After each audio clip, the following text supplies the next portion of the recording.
araw mga ka-NFT. Ang video natin for today tungkol sa pag-check ng ating BSC transactions, ang tamang pag-maintain ng contracts na ina-approve natin sa mga NFT games at DeFi apps. Dito malalaman natin yung mga movements ng tokens and transactions and NFTs, or basically lahat ng transactions na ginagawa nyo sa inyong wallet papunta sa blockchain network nyo. Sa ngayon, marami ang nabibiktima ng phishing sites at hacker contracts na automatically binabawasan yung token sa wallet mo at isesend sa ibang wallet address or yung scammer or hacker address natin. Nangyayari lamang ito kapag mayroon tayong contracts na in-approve from like phishing sites or probably hacker sites na hindi tayo aware. So, paano ba natin malalaman yung mga ganun? And paano natin i-avoid yung mga ganyan? What you're gonna need to do is go to bscscan.com at ilagay nyo lang yung wallet address nyo here and then search. So kung yung wallet nyo is or blockchain tech network nyo is BSC or Binance Smart Chain, so ito yung gagamitin nyo, bscscan.com. Pero if you're using a different one, Ethereum chain or other network like Matic and Ethereum mainnet, so there's another way to do it. But for this video, we'll be focusing on the BSC scan or the Binance Smart Chain transactions. Ito na nga yung address na nilagay ko. Hindi ko to wallet address, so this is an address of one of the phishing victim ng my DeFi friend. So, ayan. Sinerch ko yung address niya sa BSC scan. So, here makikita nyo lahat ng transactions niya na nagaganap daily or every hour. Always remember sa blockchain, every transaction we make, merong transaction hash na na-generate. It's a unique hash or serial number, I would say, or code, whatever, na na-generate every transaction. So, every transaction in blockchain is unique. So, hindi yan pwede basta-basta i-modify or dayain. Yan. In this bscscan.com address, ang main goal natin is to monitor, di ba, lahat ng mga pumapasok and nababawas sa wallet natin. So if you're looking for the token token transactions, you can go to BEP20 token transactions. From here, makikita nyo yung lahat ng in and out tokens na pumapasok sa mga wallet address nyo. Sorry, mali pala. This is my wallet address, so I have to search for the wallet address nung hack.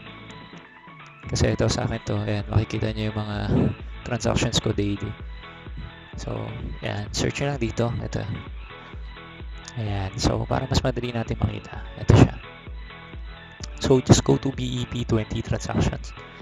From here, makikita nyo lahat ng mga transactions or token spending or depositing and withdrawals or sending to other wallet. So, like for example, kung familiar kayo sa my DeFi pet, makikita nyo rito yun. Ito, probably bumili siya ng egg. And so 3. Pero yung nireport niyang transaction na hindi naman niya ginawa is this one. So, nabuwasan siya ng 0.139 DPET token without knowing or hindi man niya ginagawa yun talaga. What we can do here is just check this transaction hash. Yeah, let's open it. Okay. So, ito yung transaction hash for this transaction movement. Makikita nyo rito yung block confirmations and kung kailan siya naganap. So, 17 hours and 6 minutes ago. This is the wallet address of the owner itself and the interacted with. Ito yung importanteng malaman natin. Ito yung contract na in-approve natin, probably from a phishing site na nag-aalaw ng movement ng token from one address to another. So in here, makikita nyo, ito yung wallet address ni user at ito yung probably address ni scammer or hacker. Doon napunta yung 0.0139 DPET niyang nawawala. Medyo hindi naman siya ganun kalaki pero di ba? Masakit mawalan ng token na hindi mo naman ginagamit. And we don't know kung ano yung effort or ano yung pinagdaanan ng user to save this kind of amount. So iba-iba tayo ng estado, but yeah. Talagang masakit ma-hack or ma-scam. So guys, that's why I'm doing this video, to educate everyone to be very careful and also at least manage their wallet and review every transaction na nangyari daily. So going back here, and makikita nyo ito yung transaction fees or gas fee na nangyari after this transaction. Imagine nawalan ka na, nabukasan ka pa ng gas fee. So that's too bad. So that's why we really need to do this kind of exercise sa wallet natin. Especially we're dealing with money, hard-earned money na di lang natin pinaghirapan. So dugot pawis, pinag-ipunan natin for a long time and then papakinabangan lang ng ibang tao, diba? So, ayan, sakit. So ayun, once we identify the transaction na kung saan kayo nawalan and the contract, ito yung importante yung contract eh. We have to revoke this contract or disapprove itong contract to para hindi na siya mabawasan. What you can do is go to allowance.pp.finance or before kasi BSC Scan meron silang sarili itong token approval checker, but unfortunately it's not been working for few months now eh. So ayun, let's go with the BSC Scan. I'm sorry, BP Finance. Allowance not BP Finance. Currently naka-connect to sa MetaMask wallet ko. So I'll disconnect first. So para mas makita nyo.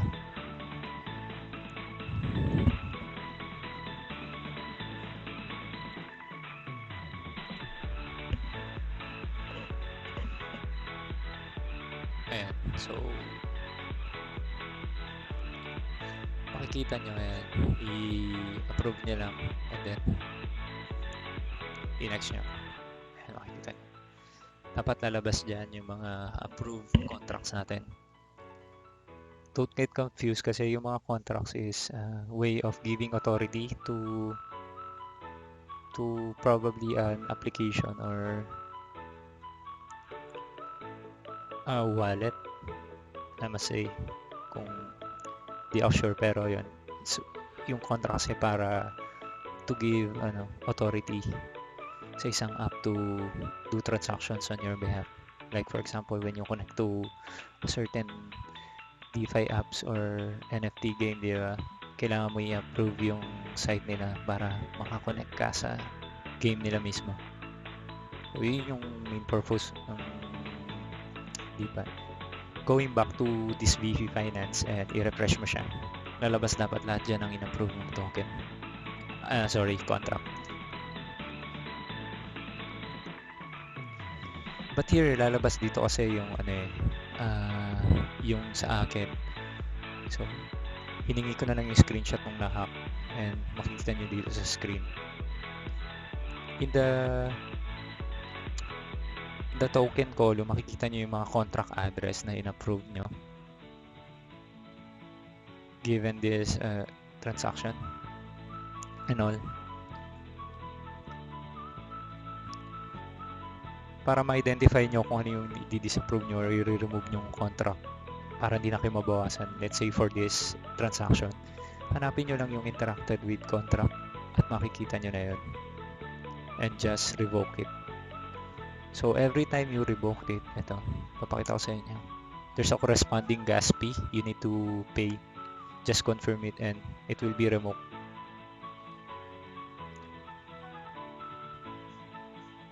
Di bali ang mangyayari is after revoking that one, you're not allowing this contract or even this address na mag-send automatically ng DeFi Pet token.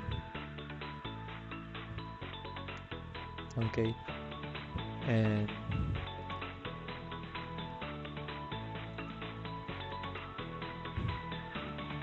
hindi na siya makakapag-transact moving forward. Just to be sure, what I'm doing is I'm just putting at least one, kasi na-hack na rin ako ng BUSD before. Medyo malaki yung ano sa around 1,300 BUSD. But after I've done this one, hindi na nakakaltasan yung account ko. But to be very sure, better leave a little amount of DeFi, probably 0.1 or 0.01, and try to leave it for few days. If hindi mabawasan, that should be fine. And yun after revoking this contract. So, ganun lang kasimple mag-disapprove ng contract. It is important to always review. Yun yung number one na dapat na ginagawa natin. Always review the transactions or transactions na nagaganap dito sa wallet natin. So I'm going to show you one of the example kapag medyo prone to hacker na yung ano nyo or prone to scam na yung wallet nyo kasi nga na-victim na kayo. Once na-victim kayo ng isang phishing site, they will still try to get access on your wallet or get some of your tokens. Here, ito yung diba yung victim ng phishing scam. Makikita nyo, mayroong mga pumapasok automatically in na token na you're not unknown. So, ganito kasi yan matatalino yung mga scammers or hackers. So, given na na-compromise na yung wallet mo, they will think na you're an easy victim. What they're going to do, magsasend sila ng mga unknown tokens sa'yo. And dahil ikaw, may pumasok na token, curious ka ngayon, makikita mo, i-open mo yung site nila and then i-approve mo na naman yung mga contracts. Ko-connect ka, i-approve yung contract. And then boom. Balik ulit dun sa nangyari. You approve a scammer's contract and later on automatically na naman mababawasan yung wallet mo. Let's say for this, for example, itong bnbw.io. Let's see. Hindi naman siya basta-basta. Kahit i-open nyo lang yung site. Hindi yan basta-basta. Hindi kayo basta ma-hack niyan unless i-connect mo yung wallet mo. Ayan. So, don't do it. Makikita mo, di ba? Ginawa nila, binigyan ka ng 21 million wallet. Hindi ikaw, 21 million token ng BNB-W. Nice to So, convert ko, palitan ko na para may BNB ako. 19 BNB, So, gagawin mo, kukonect mo yung wallet mo. And, syempre, wag mo i-confirm. So, ayan yung isang way or kind of phishing site ginagawa ng mga scammer and hacker. Ayan, isasendan kayo ng mga token and all. If you don't remember joining an IDO or anong tawag dito, yung mga token drop, tawag ba doon? Basta yun. Just ignore it. You will see a lot of like this in the future kasi compromise na yung account nyo. Open na siya sa mga hacker or scammer kasi na-victim na kayo and they are thinking you're an easy target and you're gonna fall for it in some ways ulit. So given this knowledge and I hope na maiwasan nyo yung mga ganitong kind of scam. Okay? So this is one way to fix your wallet, kasi once na makompromise yan talaga, lagi-lagi na mangyayari. So you have to review your approved contracts every time. And just in case na mabigay mo naman yung seed phrase mo, yun yung wala ng gamot probably. All you need to do is just move to another wallet, kasi hindi natin na-change yung seed phrase. Unfortunately, yun yung masakit. So, para maiwasan lahat ng to at para hindi mo gawin to, syempre, first of all, never ever give your seed phrase or secret key to anyone. Kapag yung site nanghihingi ng secret phrase, close it. It's definitely a scam.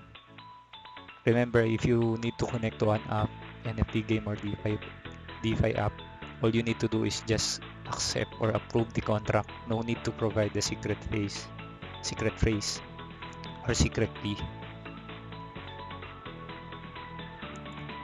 If ever there's a site na nanghihingi ng secret key nyo or secret phrase or seed phrase, whatever, just don't proceed. Close it. It's definitely not a legit site. So ayun, every time whenever we access a site, always be careful, read and do research, kasi hindi ito basta laro or just something na pinaglilibangan natin. Nakasalalay dito yung mga perang pinaghirapan natin at nag-invest tayo, di ba, sa blockchain and crypto, NFT games. So, yeah. That's it. I think that's it. If you have questions or comments, just leave it down in our comment section below, and I'll be happy to answer your queries later on. Don't forget to like this video at huwag mahiyang mag-subscribe sa ating channel to get updated sa mga next videos natin. So ayun mga NFT, salamat sa panonood. See you on my next video. Salamat!